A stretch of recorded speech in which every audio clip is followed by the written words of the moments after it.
And it's a new week, folks. It is a Monday evening, and we're going to talk weather for a little bit. Let's check things out over at the Rapides Regional Medical Center, where it's 80 degrees. Dew point is low, 48 degrees. No problem with humidity with this kind of stuff, but the problem is it doesn't rain when the air is dry.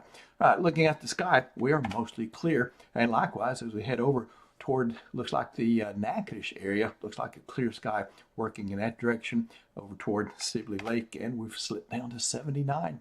Overall setup is a pattern in which we are missing a chance for rain, folks. I think I talked about this last week, and yeah, it's the case. The energy is moving to the north of us, and the moisture is there, so that upper level system, which is being shunted to the north of us by a ridge of high pressure aloft, that is where the action is, but not a lot of it even up there. But we'll take anything we can get down here. We just can't get the pattern for it. So looking ahead, for us-in-law, we do have two fronts coming into the forecast this week, but we're still looking for rain, and we'll talk about what those fronts mean for us in a few minutes. And there may be a limited hope. So stay tuned through the 7-day forecast, and we'll talk about that little hope of rain past the 7-day forecast. All right, satellite and radar indicating still two systems. You can see that energy lifting through the plains right there with a non-tropical system, and then tropical system Oscar there across the southeast coast of Cuba, kind of between there and Hispaniola.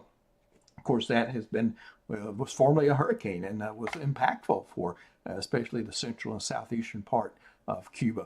Let's come back home for the forecast here for the next couple of days at specific important times. It's back to work and school Tuesday morning. Just some high clouds. That looks worse than it is.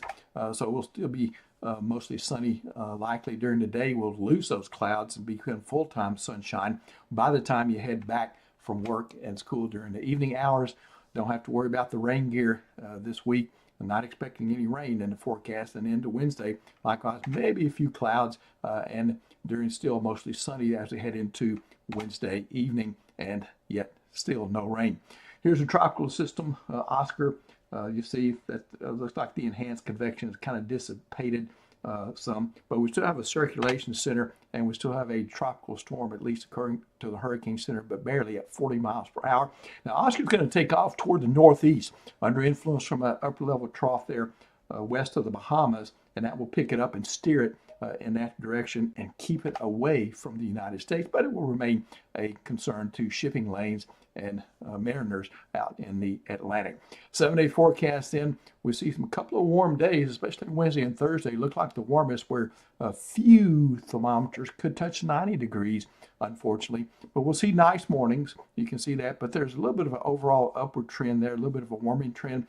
The first front Thursday makes very little difference in the temperatures, as you can see, and likewise a second front in the Saturday, Sunday, the weekend time frame, maybe Saturday night, something like that, makes very little difference in the temperatures as well. And since there's really no moisture to scrape up and create rainfall with, right now I'm still going with a dry forecast through Monday, but there is a little hope for us. This is your temperature outlook from the Climate Prediction Center. Yes, it's going to stay warm through the end of the month and into November with kind of a split personality, with below normal temperatures out west and above normal temperatures east of the Rockies. And in the rainfall outlook, the most important thing is we see a little bubble of above normal rain chances kind of extending maybe into the Arctic there by that time period. For us, yeah, I don't know. It's pretty iffy as far as we get any rain. I have seen some long-range projections of some model runs that have brought a little rain in here, but even then, I don't see too much happening. So I suppose if you call that some hope, I guess that's what it is, and we'll continue to hope. But for now, the 7-day forecast looks dry, and the 8 to 14-day forecast looks like we will have a little chance of some rain, but again, if that happens, I don't expect much in the way of amounts. All right, that's it for me. Nick Mickles will be back talking to you in the morning, and I'll see you again probably about 5:30 tomorrow. Take care and have a terrific Tuesday.